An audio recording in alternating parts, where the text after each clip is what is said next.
So today I'm going to try making Ajitsuke Tamago, or flavored egg.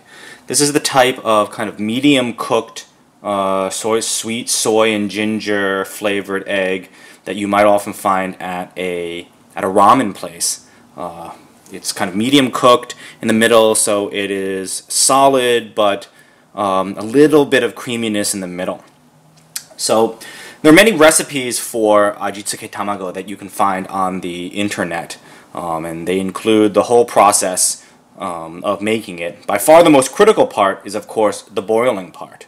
And there's a lot of information on the internet about how to boil eggs properly, because oftentimes the egg part of the recipes are oftentimes glossed over. One trick that I found when I was experimenting for this is that most recipes on the internet or in Cook's Illustrated that describe in detail the process of making eggs are either trying to make very soft-boiled eggs, the type that you might put into an egg cup and then hit the top and eat with a spoon, or want to make perfect hard-boiled eggs, but don't cover exactly the process for making a perfect medium egg. So I'm going to try a modification of a technique from Serious Eats for making a soft-boiled egg. The canonical version calls for maintaining a water temperature of 180 for 6 minutes in order to make a soft-boiled egg. I've tried doing 180 for 7 minutes or 180 for 8 minutes. They all still resulted in soft-boiled eggs. So good news, that recipe is very, very hearty, but I don't want a soft-boiled egg.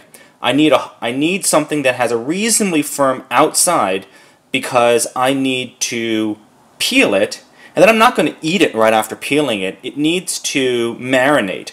And if you take a look at pictures of people who have done it or restaurants that do it, when they marinate it in like a plastic bag. So not even marinating something hard. And so the peeled egg needs to have some structure to it. And so what I'm going to do is I'm going to try about 200 degrees, between 200 and 205 for 7 minutes. I'm not afraid of accidentally of making it a little bit too hard. A little liquid in the center would be fine, but if the center is soft and orange, that would be good enough. At this higher temperature, there's a chance that perhaps the eggs might burst as soon as I put them in. So I'm going to, or maybe not, I don't know. So I'm going to poke a hole in one of them using the safety pin. This is a common technique that can be debated. Does it matter? Does it not matter? I don't know. It certainly does matter if I were to drop this into boiling water. I know that this prevents the eggshells from cracking if I go from refrigerator temperature to boiling water. This temperature, not sure. I am also using refrigerator temperature eggs. Some places will say use room temperature eggs. I'm an American. I live in the US. We don't buy our eggs at room temperature. We don't store our eggs at room temperature either in this country. So I am going to, in order for consistency, I'm going to use a refrigerator temperature egg because I have no idea how long it takes for a refrigerator temperature egg to thoroughly come to room temperature. I don't know if it will take 10 minutes, 15 minutes, an hour. Room temperature may vary depending on the season. I'm just going to go for a refrigerator temperature egg for consistency. So temperature now you can see is at about 200. It's going to go down a bit as soon as I put these eggs in. So 200 degrees, I'm going to put one egg in, the one with the hole. I'm going to put another egg in, the one without the hole. And I'm going to increase the temperature and try to maintain 200 for 200 to 205 for 7 minutes. You'll notice that I have a probe in here, and if the cooler egg touches the probe, temperature suddenly goes down.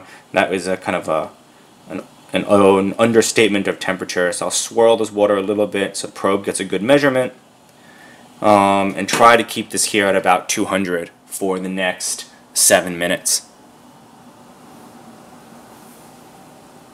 I've got about a little less than a minute left. I'm going to explain now these two cups here. The canonical way that we deal with a hard or a soft-boiled egg, including these now medium eggs, is after we've completed cooking, we're going to shock them in an ice water bath. These various recipes for Ajitsuke Tamago variously either indicate just a regular ice water shock or no special instructions for the medium egg, or a malt vinegar ice bath for 3 hours. And there's some significant duration of time.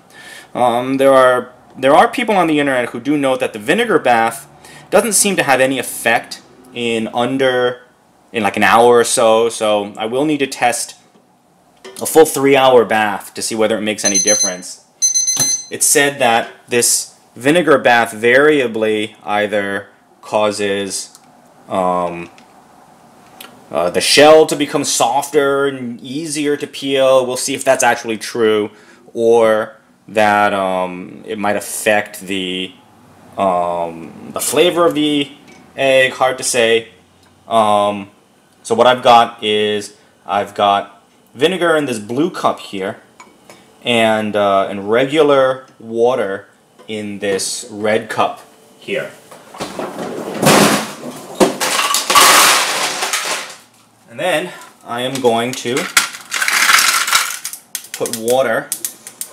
Let me move this aside so you can take a look at this. I'm going to put ice into these cups.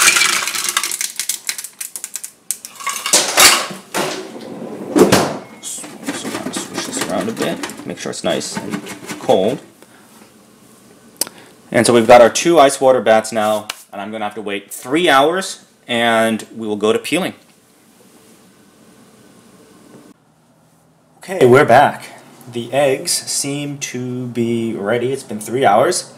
Let's start with the regular water one. Dump out the water. We've got the egg. I'm going to crack the egg.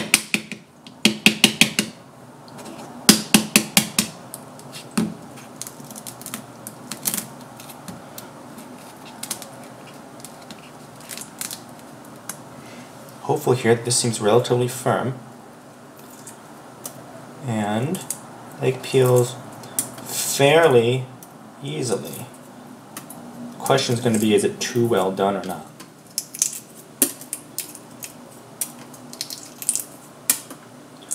But let's peel the eggs first, and then we will check it piece by piece. So the egg does feel a little soft, so it's not as easy to peel as a really hard egg. So I'm hopeful that while the outer area is hard enough for me to peel easily, the inner part will be okay. Now this egg is about a week and a half old. I have tried to peel really fresh eggs before, and it is much, much harder.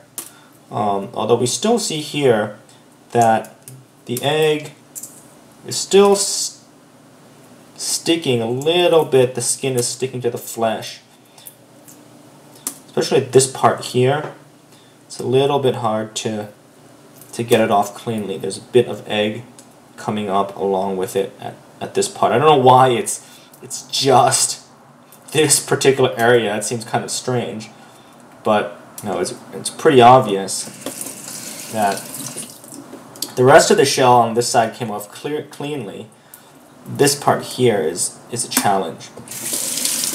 Alright, so that's done. And this egg actually, I can tell just from feeling it, is not going to be super hard on the inside. The middle, you see how it still kind of flexes a bit? So the yolk is not providing support to the inside of this. Let me set this aside, and let us do the 3-hour vinegared egg. We'll see that there's a chemical reaction that happened to this, right? You can see that there's this kind of brownish surface we see here on this egg here, and so definitely there was a chemical reaction with the vinegar. I'm going to rinse it off a little bit.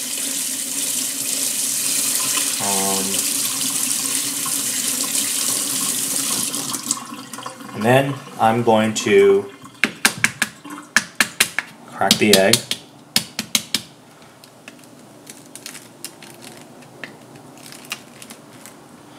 and then crack the base here. Let's get this started.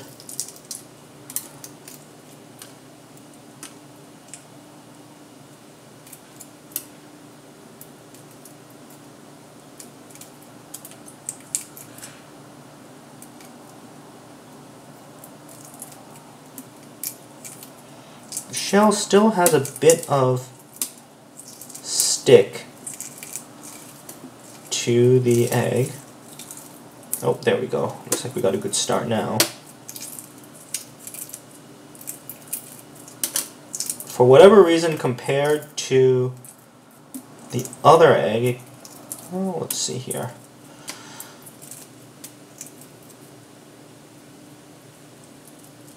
Yeah, there's still, interestingly enough, there's a section right here, and it almost seems like it was about the same place.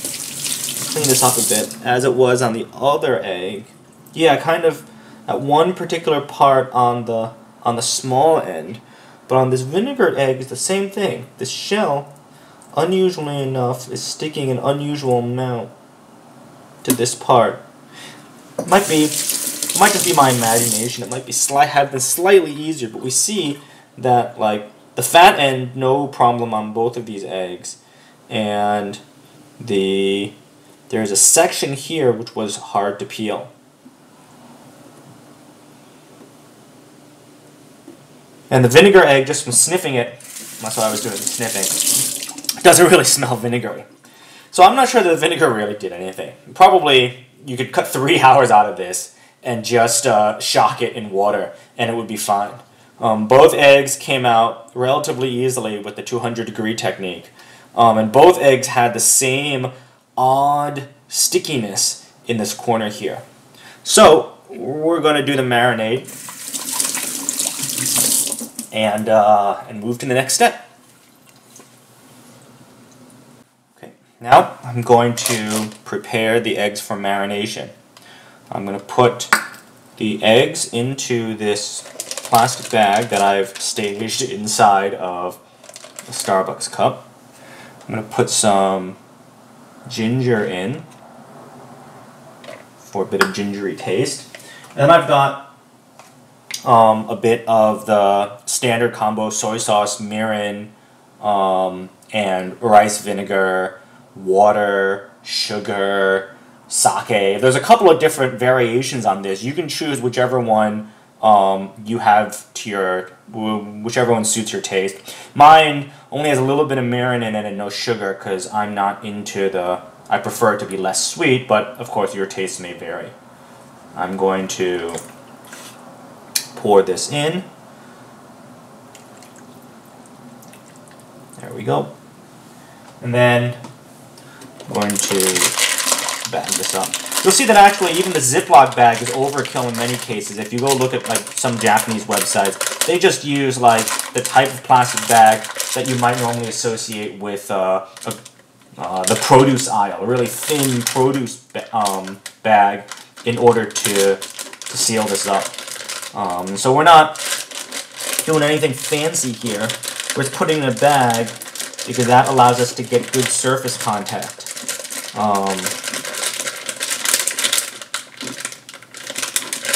What's going on here?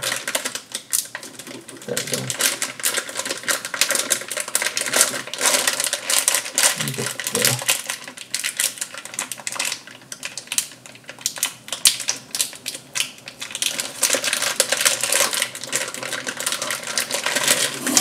Out here, squeeze a little more air out of this guy.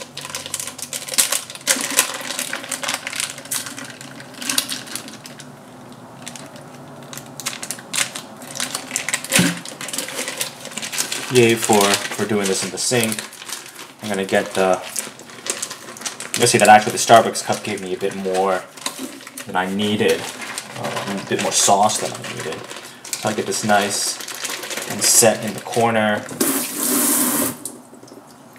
and then I'll tuck it back into the cup. That way I can stick this whole thing into the fridge.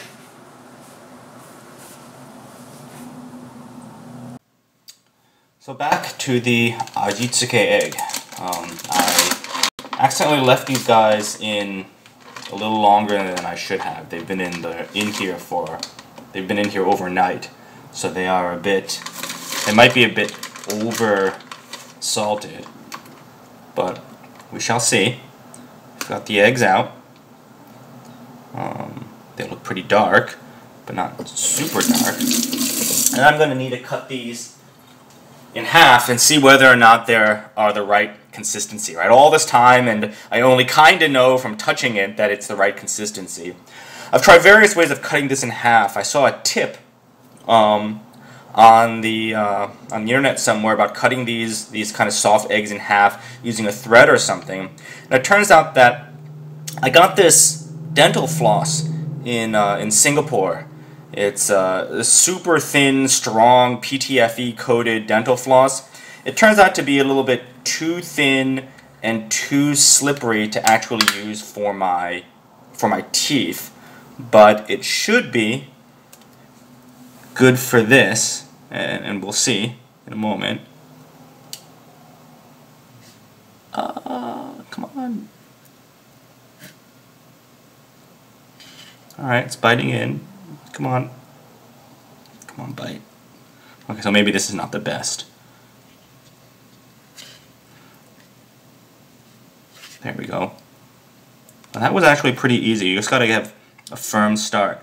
And look at that. That egg is kind of viscous in the middle, but alright. Let me try this guy here. Alright, looks like I really need a firm start. Well, that actually is quite good.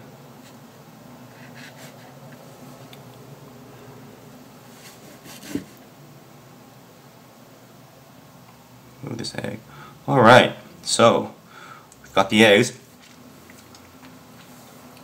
with a kind of a creamy yolk. I'm going to show it to you. I'll touch it a bit. So the yolk is not runny, and the white is completely set.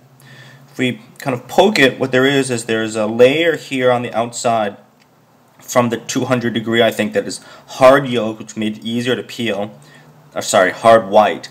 There's a layer of softer white here, and then the layer of yolk, where some parts, like this corner here, is kind of a medium done. It's kind of a solid gel, and then there's the middle, which is still mostly liquid. This is actually good because it means that I have some leeway if I were to leave it in longer. I think I did it 7 minutes before. If I left it over, of course I did leave it over because there's processing time involved, but even if I were really slow and went to 8 minutes, if I was doing a dozen eggs or something, so long as I keep that 200 to 205 for 7 minutes, I should be good. If I put like a dozen eggs in and the water temperature goes down to 180, I can wait for it to go to 200 and then start the clock, and it should still be fine because there's plenty of leeway here for it to go over. I wouldn't want it to go under because then it might be too hard to peel, the center might be too liquidy, but I have tons and tons of leeway here for going over. Take a bite.